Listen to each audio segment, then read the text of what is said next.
Racist cop bullies a black father in front of kids, then realizes he's a federal judge. The red and blue lights flashed like sirens of humiliation. "Out of the car, now!" barked Officer Ray Dobson, palm resting on the butt of his holstered weapon. His face was tight with suspicion. From behind the wheel of the black Lincoln Navigator, a tall black man calmly rolled down the tinted window. His voice was low, even. "Is there a reason you stopped me, officer?" Ray snorted. "Don't ask questions. I said get out." In the back seat, two boys sat frozen. Marcus, 11, clutched his little brother Isaiah's hand, his knuckles white. "Dad," he whispered. "Stay calm," the man said gently, locking eyes with his sons through the rearview mirror. The man stepped out slowly, wearing a sharp, charcoal-gray suit. His posture was straight, commanding. But Officer Dobson didn't see dignity. He saw a threat. "Hands on the hood." "Officer, my children are in the car. Can we talk without causing them fear?" Dobson stepped in close, puffing up his chest. "What part of hands on the hood didn't you understand, boy?" There was a sharp intake of breath from Marcus in the back seat. The man hesitated, his jaw clenched. Then, slowly, he placed his palms on the hot metal. The sun bore down on the sidewalk, turning the pavement into a shimmering mirage. Pedestrians had started watching from across the street, some with phones discreetly raised. Dobson grabbed the man's wrist, twisting it hard as he shoved him down. "You think that suit makes you better than me?" he growled. "Driving a car that fancy through my town? What are you, some kind of hustler?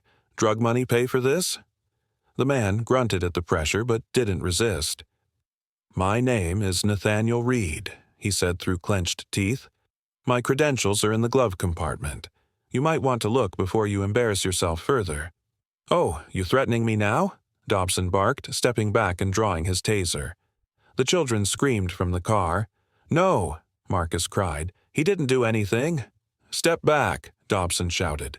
Nathaniel's voice cracked. "Please, officer, not in front of my children." But Dobson was already squeezing the trigger. The prongs fired.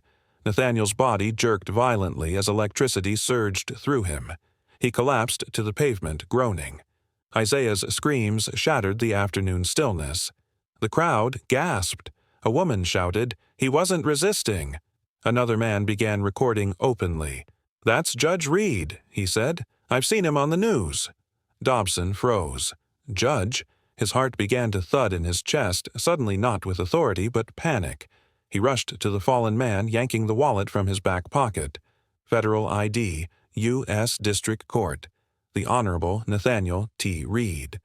The color drained from Ray Dobson's face. 3 hours later, in the police precinct's internal affairs office, the air was suffocating with tension. Nathaniel Reed sat upright in a clean shirt, but a bandage covered the burn on his neck. His sons waited in the hallway with a female officer who offered them juice and whispered apologies. Inside, Dobson stood at attention, sweat dotting his forehead. "I didn't know who he was," Dobson stammered. "I just thought he was acting suspicious."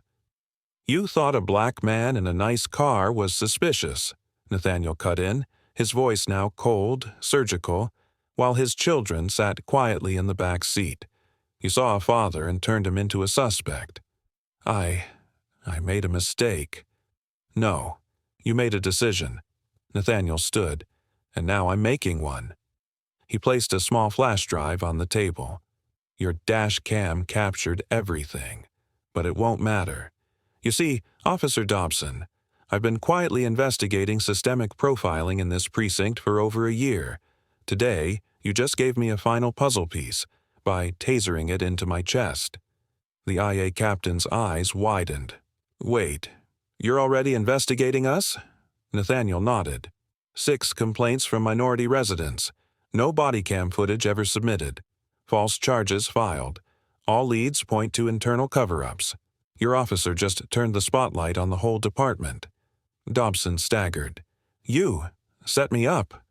Nathaniel leaned in. "You set yourself up. All I did was drive my kids to a science fair." 1 week later, the city erupted. Footage of the incident flooded the internet. News anchors dissected it frame by frame. Federal judge profiled and tased in front of sons, the headlines read. Civil rights groups called for immediate action. And then came the televised hearing. In a packed courtroom, Dobson stood in uniform, no longer the enforcer, but the accused. Nathaniel sat on the bench, robes crisp, gaze unwavering. The room buzzed with press, attorneys, and community leaders. "You used your badge as a weapon of prejudice," Nathaniel said, his voice ringing through the chamber. "You humiliated me before my children.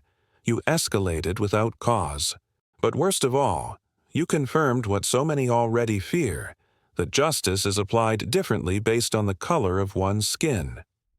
Dobson's lip trembled.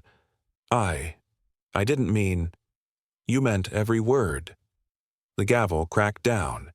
"You are hereby terminated from the Halston Police Department, barred from future service in law enforcement, and referred for federal civil rights prosecution." Later that evening, Nathaniel stood in his backyard. Marcus and Isaiah played under the treehouse he built years ago, their laughter finally returning to full form. His wife, Camille, wrapped her arms around his waist. "You okay?" she asked gently. He exhaled. "I'm not sure. I didn't want revenge. I wanted truth. You gave people both." He nodded, watching his sons chase fireflies. "It ends with us," he whispered. "The cycle breaks here." And for the first time in days, Nathaniel Reed allowed himself to smile.